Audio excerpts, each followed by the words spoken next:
see, boy, how y'all doing tonight? I gotta hit it and get it tonight. You know, everybody have a good Halloween? Good Halloween?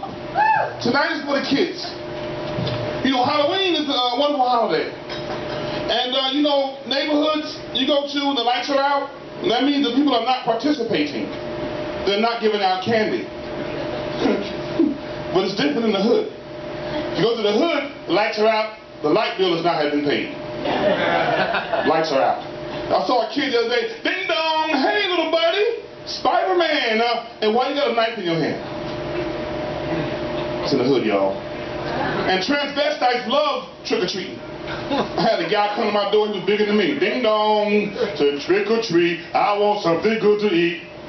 So you better get your big ass out of my yard before I shoot you. Trick or treat that. You know, I'm a foster parent.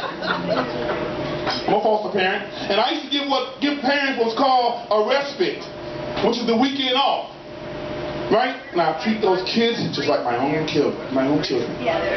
So I'm out with the kids trick-or-treating, and this one kid I had acting really, really bad.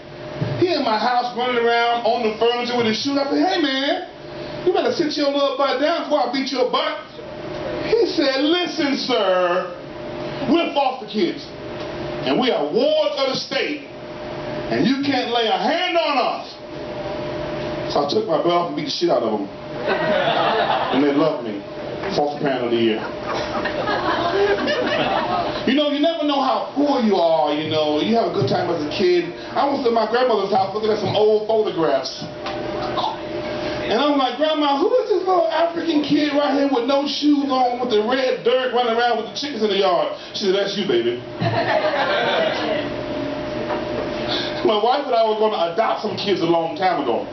So we go to the adoption center, and I had no idea how many white folks were adopting black kids. Beautiful. So we go in and they say, hey, you guys can adopt some kids? So we're like, okay, we will, you know what I mean? But I had no idea how much it costs to adopt a child. I said, look, I wasn't trying to pay my money for none of them. I'm trying to do you guys a favor. And so you guys go in the back and pick out what you want. This is serious.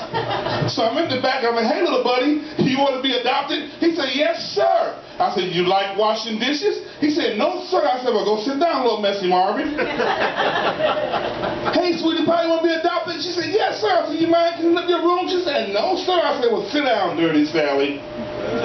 So I see one of them kids, hey buddy, you want to be adopted? He said, yes sir. I'll clean my room, I'll wash the dishes, I do my homework, and I'll make no noise at all. I said, where are my keys at? You driving, little buddy.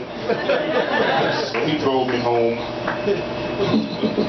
I got a buddy on this job that I work, he's a supervisor, and he wanted to try to embarrass me. He said, yo man, you know, we had a problem with the elevators. He said, yo man, did you use the IMS system? I'm like, no. I don't know what the IMS system is. What is it? He said, well, I don't know either. I just heard about it when I got the job. It's my supervisor, y'all. You know, in restaurants out here now, my mom used to take me to restaurants where kids eat free. You know, she said, listen, you know, 6 years old, you got to pay.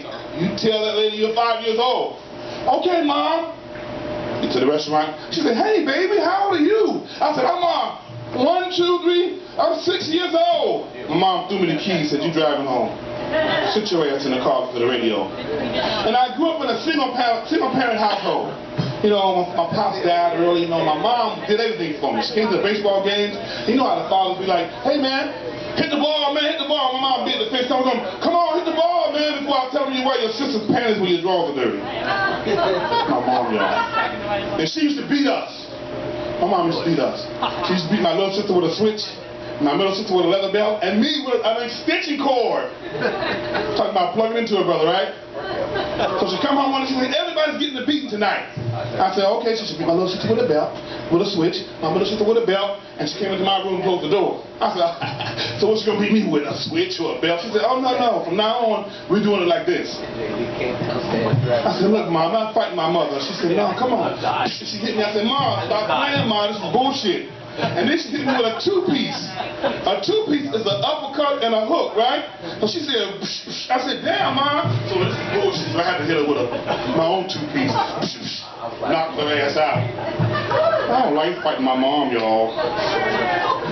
You know, I do security work, you know, and I work with a company that doesn't pay very well. I call them a low banking but high ranking. Because when you start the job off, you get low pay, but you get the uniform of a 3-star admiral. Yes, so I like going to the naval base to hang out with the officers, you know, other high-ranking officials like myself.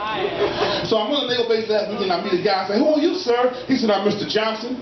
I'm a 2-star admiral, chief of naval operations, submarine warfare." He said, "Who are you?" I said, "I'm Jerry L. Sheeley, 3-star admiral, security, 7-Eleven oceanfront, midnight shift." I'm high-ranking, y'all.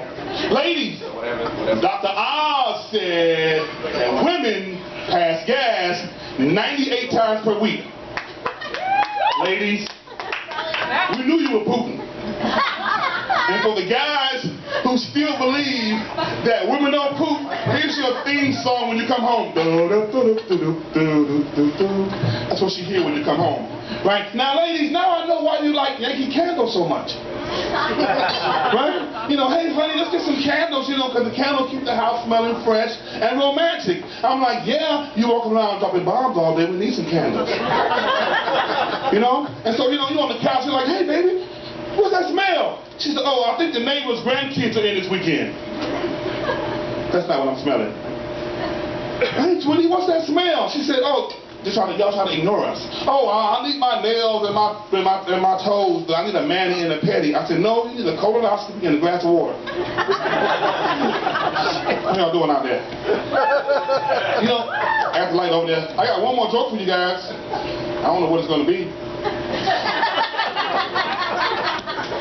I know my grandmother used to do me bad when she babysitted me, right? She used to do things to me that was illegal. I run around all day. My grandmother would say, "Listen, boy, you better sit your ass down. I'm going to beat your ass." I wouldn't stop. So my grandmother one time reached out and punched me in the eye. I said, "Grandmommy, I can't believe you punched me in the eye." She said, "Come here, baby. Now you know Grandma did not hit that baby.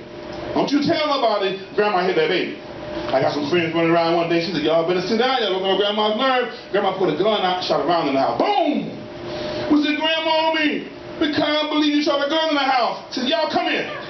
Now y'all know Grandma on parole. Now who see the gun? Who see the gun? That's my time. See more.